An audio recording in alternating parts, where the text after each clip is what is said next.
पुरुषोत्तम मास महत्तम अध्याय 25। हरे कृष्णा, राधे राधे। पुरुषोत्तम मास की महिमा बताते हुए हमारे संतों ने कहा है कि कोई धन में, विद्या में, भाग्य में कितना भी कमजोर क्यों ना हो, असमर्थ हो, उसको उतने ही जोश से, प्रियतम से, बलपूर्वक पुरुषोत्तम मास में स्नान, दान, पूजा आदि करने चाहिए। इससे उसे धन में, बल में, विद्या में वृद्धि मिलती है। अभी भी समय है, पुरुषोत्तम मास में प्रियतम से कुछ ना कुछ जरूर कर लो। अब श्री गणेश जी महाराज और अपने गुरुदेव को याद करते हुए पुरुषोत्तम मास महत्तम का अध्याय 25 सुनते हैं। पान फूल मोदक चढ़े, लड्डू मेवा थाल, सद्गुण हमको दीजिए हे शिव जी के लाल। बोलो गणेश जी महाराज की जय। बिन गुरु ज्ञान नहीं, बिन ज्ञान समाज में मान नहीं, गुरु की कृपा से ही मिलता सब कुछ हमें है आज। बोलो गुरुदेव महाराज की जय। कल पुरुषोत्तम मास महत्तम के अध्याय 24 में दीपदान का बहुत सुंदर महत्व जाना था। अब आगे दीपदान की महिमा सुनने के बाद महाराज दृंधनवा ने महर्षि वाल्मीकि से विनय पूर्वक कहा, हे ब्राह्मण, हे मुनि, शिव पुरुषोत्तम मास में व्रत उपवास रखने वाले व्यक्तियों के व्रत की पूर्ति के निमित्त कृपया उद्यापन की विधि बताएं। शिव वाल्मीकि मुनि बोले, पुरुषोत्तम मास व्रत के संपूर्ण फल की प्राप्ति के लिए शिव पुरुषोत्तम मास के उद्यापन विधि को मैं थोड़े में अच्छी तरह से कहूंगा। पुरुषोत्तम मास के कृष्ण पक्ष की चतुर्दशी, नवमी अथवा अष्टमी को उद्यापन करना चाहिए। प्रातः काल उठकर स्नान आदि से पूर्व की सभी क्रियाओं को करने के बाद यथासंदेह सामग्री से उद्यापन किया जाए। विष्णु की परम भक्ति करने वाली 30 ब्राह्मणों को सपत्नी भोजन कराएं। यदि इतने की सामर्थ्य ना हो तो 7 को, और अगर उतनी भी नहीं है तो 5 ब्राह्मणों को ही निमंत्रित करके मन से भोजन करा दिया जाए। दोपहर में एक द्रोण अथवा इसके आधे अथवा चौथाई भाग जितने की सामर्थ्य हो उतनी ही मात्रा में धान्य मिलाकर सर्वोत्भृत बनाकर उसके चारों ओर यथा सामर्थ्य स्वर्ण, रजत, ताम्र अथवा मिट्टी के छिद्र सहित निर्मल 4 कलश मंडल स्थापित करें। चारों दिशाओं में पुरुषोत्तम भगवान के चतुर्व्यूह की प्रीति निमित्त उन कलशों पर श्रीफल रखें, जो सुंदर वस्त्रों में लिपटे हुए हो, और उन पर पान रख दिए जाने चाहिए। इन चारों कलशों पर क्रम से वासुदेव, हलधर, प्रद्युमन और अनिरुद्ध देव इन चारों को स्थापित करें। पुरुषोत्तम मास व्रत के शुरुआत में स्थापित किए हुई राधिका सहित देव देवेश्वर पुरुषोत्तम भगवान को कलश युक्त वहां से लाकर मंडल के ऊपर मध्य भाग में स्थापित करें। पूजन के निमित्त किसी वेद वेदांग में पारंगत वैष्णव आचार्य ब्राह्मण को ही देना चाहिए। जप के निमित्त 4 ब्राह्मणों को 2-2 वस्त्र और अंगूठी दी जानी चाहिए। प्रसन्न मन से वस्त्र, आभूषण आदि से आचार्य को विभूषित करें। फिर शरीर शुद्धि के लिए प्रायश्चित गोदान करें। इसके बाद स्त्री के साथ पहले बताई हुई विधि से पूजा करनी चाहिए और वरण किए हुए चारों ब्राह्मणों से 4 व्यू का जप कराना चाहिए और चारों दिशाओं में 4 अखंड दीपक जलावे। फिर नारियल आदि फलों से क्रम के अनुसार अर्घदान करना चाहिए। घुटनों के बल से पृथ्वी में स्थित होकर पंच रत्न और उपलब्ध अच्छे फलों को दोनों हाथों में लेकर श्रद्धा भक्ति से युक्त स्त्री के साथ हर्ष से प्रसन्न हो मन से श्री हरि भगवान का स्मरण करते हुए अर्घदान करें। अर्घदान का मंत्र क्या है? हे देव, हे देवेश, हे पुराण पुरुषोत्तम, आपको नमस्कार है। हे हरि, राधिका के साथ आप मुझसे दिए गए अर्घ को ग्रहण करें। नवीन मेघ के समान श्यामवर्ण, दो भुजाधारी, मुरली हाथ में धारण किए, पीतांबर धारी देव राधिका के सहित पुरुषोत्तम भगवान को नमस्कार है। इस प्रकार भक्ति के साथ राधिका के सहित पुरुषोत्तम भगवान को नमस्कार करके चतुर्थन नाम मंत्रों से तिल की आहुति दे। इसके बाद उनके मंत्रों से तर्पण और मर्जन करें। बाद में राधिका के सहित पुरुषोत्तम देव की आरती करें। फिर राधिका के सहित पुरुषोत्तम भगवान को पुष्पांजलि देकर स्त्री के साथ साष्टांग प्रणाम करें। नवीन मेघ के समान श्यामवर्ण, पीत वस्त्रधारी, अच्युत श्री वत्स चिन्ह से शोभित और स्थल वाले राधिका सहित श्री हरि भगवान को नमस्कार है। इसके बाद ब्राह्मण को स्वर्ण के साथ पूर्ण पात्र दे। उसके बाद प्रसन्नता के साथ आचार्य को बहुत सी दक्षिणा दे। सपत्नी आचार्य को भक्ति से वस्त्र आभूषण से प्रसन्न करे। फिर ऋत्विजों को उत्तम दक्षिणा दे। बछड़ा सहित वस्त्र सहित दूध देने वाली सुशीला गौ को घंटा आभूषण से भूषित करके उसका दान करना चाहिए। तांबे का पीठ, स्वर्ण का श्रृंगार, चांदी के खुर से भूषित कर बाद में घृत पात्र, घी का पात्र दे और उसी प्रकार तिल पात्र दे। स्त्री पुरुषों के पहनने योग्य वस्त्र शंकर पार्वती के नाम से दे। 8 प्रकार का पद देवे और 1 जोड़ा जूते दे। वैष्णव ब्राह्मणों के लिए श्रीमद् भागवत महापुराण पुस्तक को दे। देखो आयु चंचल है, ये विचरता हुआ वैष्णव ब्राह्मण को श्रीमद् भागवत का दान करे, देरी बिल्कुल नहीं करे। श्रीमद् भागवत साक्षात भगवान का अद्भुत रूप है।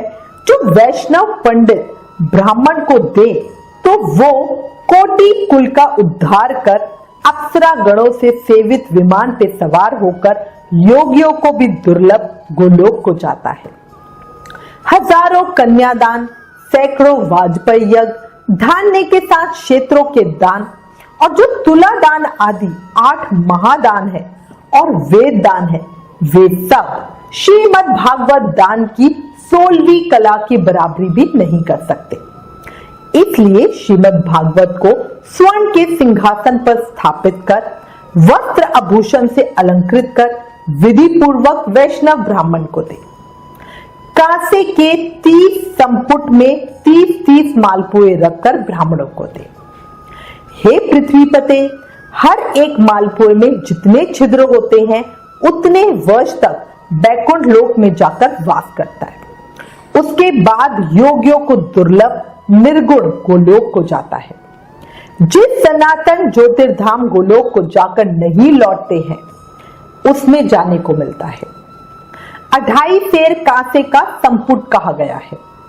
निर्धन पुरुष यथाशक्ति व्रत पूर्ति के लिए संपुट दान करे अथवा पुरुषोत्तम भगवान की प्रीत्यार्थ मालपुओं का कच्चा सामान फल के साथ संपुट में रखे थे। हे नराधिपि, निमंत्रित सपत्नी ब्राह्मणों को पुरुषोत्तम भगवान के समीप संकल्प करके कहें, हे कृष्ण, हे जगतधार, हे जगन्नाथ दायक अर्थात हे जगत को आनंद देने वाले, मेरी समस्त इस लोक तथा परलोक की कामनाओं को शीघ्र पूर्ण करें। इस प्रकार गोविंद भगवान की प्रार्थना कर प्रसन्नता पूर्वक पुरुषोत्तम भगवान का स्मरण करते हुए स्त्री सहित सदाचारी ब्राह्मणों को भोजन कराएं। ब्राह्मण रूप हरि और ब्राह्मणी रूप राधिका का स्मरण करते हुए भक्ति पूर्वक गंध अक्षर से पूजन कर घृत पायस का भोजन करावे। व्रत करने वाला विधि पूर्वक भोजन समान का संकल्प करे। अंगूर, केला, अनेक प्रकार के आम के फल, घी के पके हुए, सुंदर उड़द के बने बड़े, चीनी घी के बने घेवर, सैनी, खांड के बने मंडक, खरबूजा, ककड़ी का शाक, अदरक, सुंदर नींबू, आम और अनेक प्रकार के अलग अलग शाक। इस प्रकार षट्रसों से युक्त 4 प्रकार का भोजन सुगंधित पदार्थों से वासित गोरस को परोसकर कोमल वाणी बोलता हुआ ये स्वादिष्ट है, इसको आपके लिए तैयार किया है, प्रसन्नता के साथ भोजन कीजिए। हे ब्राह्मण, हे प्रभु, जो इस पकाए हुए पदार्थों में अच्छा मालूम हो उसको मांगे। मैं धन्य हूं, आज मैं ब्राह्मणों के अनुग्रह का पात्र हुआ, मेरा जन्म सफल हुआ। इस प्रकार कहकर आनंद पूर्वक ब्राह्मणों को भोजन करा के तांबुल और दक्षिणा दे। तांबुल कैसे बनेगा? इलायची, लौंग, कपूर, नगरपान, कस्तूरी, जावित्री, कत्था और चूना, इन सब पदार्थों को मिलाकर भगवान के लिए प्रिय तांबुल को देना चाहिए। इसलिए इन सामानों से युक्त करके ही आदर के साथ तांबुल ब्राह्मण को दे। जो इस प्रकार तांबुल को ब्राह्मण श्रेष्ठ के लिए देता है, वो इस लोक में ऐश्वर्य सुख भोग कर परलोक में अमृत का भोक्ता होता है।